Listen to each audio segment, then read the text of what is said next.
The interdependence of things, which relativism establishes as their essence, excludes the notion of infinity only on a superficial view, or if relativism is not conceived in a sufficiently radical way. The contrary is indeed true. A concrete infinity seems to me conceivable only in two ways. First, as a rising or falling series, where every link depends upon another, and a third one is dependent upon it, as may be the case with spatial distribution, causal transmission of energy, chronological sequences, or logical derivation. Secondly, what this series presents in an extended form is provided in a succinct circular form by interaction.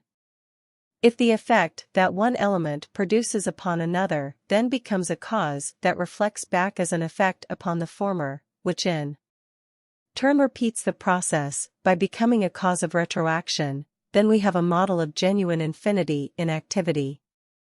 Here is an immanent infinity, comparable to that of the circle, for the latter also develops only in complete mutuality, by which each part of the circle determines the position of other parts, in contrast with other lines, which also return to their starting point but in which every point is not determined by the interplay of all parts.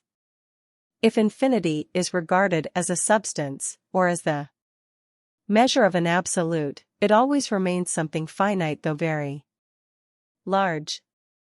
The finiteness of existence is only transcended through the conditioning of every content of being by another content, which in turn is equally conditioned either by a third factor which undergoes the same process or by an interaction of the two. This may suffice by way of allusion to a philosophical standpoint which makes possible a final uniformity of interpretation with reference to the variety of things, and which provides a general context for the interpretation of economic value. Since the basic characteristic of all knowable existence, the interdependence and interaction of everything, also refers to economic value and conveys this principle of life to economic material, the essential quality of money now becomes comprehensible. 4.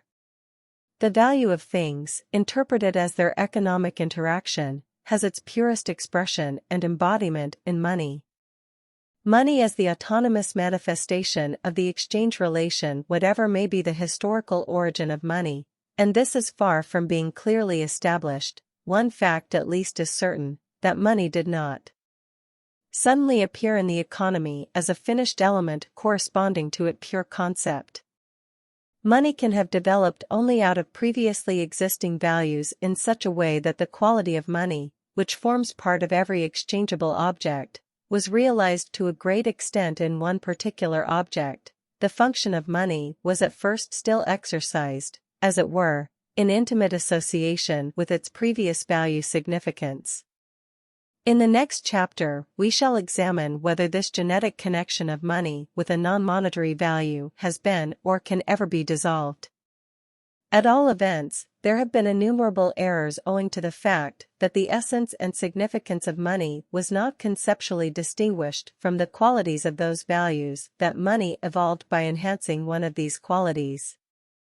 We shall first consider money without reference to the material that represents it in substantial form, for the particular qualities that the material adds to money lead to its being subsumed under those goods to which, as money, it stands in contrast. It can be seen at first glance that money constitutes one party, as it were, and the totality of goods bought by money constitutes the other party. So far as its pure essence is concerned, it must be interpreted simply as money, quite apart from all the secondary qualities that connect it with the contrasting party. In this sense, money has been defined as abstract value. As a visible object, money is the substance that embodies abstract economic value, in a similar fashion to the sound of words, which is an acoustic physiological occurrence, but has significance for us only through the representation that it bears or symbolizes. If the economic value of objects is constituted by their mutual relationship of exchangeability, then money is the autonomous expression of this relationship. Money is the representative of abstract value.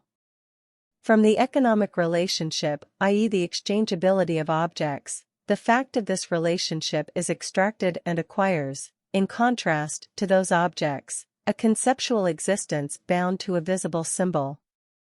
Money is a specific realization of what is common to economic objects. In the language of the scholastics, one might call it universal ante-rem, or in re or post-rem, and the general misery of human life is most fully reflected by this symbol, namely by the constant shortage of money under which most people suffer. The money price of a commodity indicates the degree of exchangeability between this commodity and the aggregate of all other commodities. If one conceives of money in the abstract sense, independently of all the consequences of its concrete representation, then a change in money price signifies that the exchange relationship between the particular commodity and the aggregate of all other commodities has changed.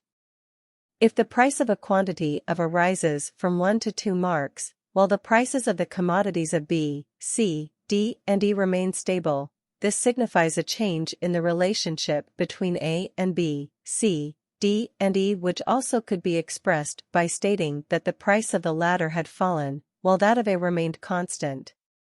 We prefer the first version because of its greater simplicity, just as we say, if a body changes its position, that it has moved, for example, from east to west, whereas the actual change could be described equally well as a change of the environment, including the observer, from west to east, while the particular body remains still.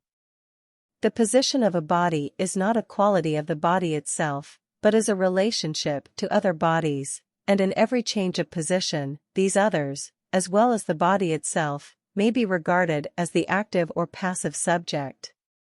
In the same way, since the value of A consists of its relation to the economic cosmos, it would be equally justified and only less convenient to interpret any change in the value of A as a change in B, C, D, and E.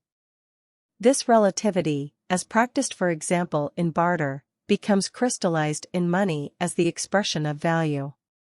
How this can happen will be examined later. The statement that the value of A is 1 mark has purified A of everything that is not economic, i.e. not an exchange relationship to B, C, D, and E. This mark, considered as value, is the function of A detached from its carrier, in relation to the other objects of the economy. Everything else that A may be, in itself and independent of this relation, is irrelevant here. Every A1 or A2 which differs in quality is equal to A inasmuch as its value is also 1 mark, and because it has the same relation to quantitative exchange to B, C, D, and E.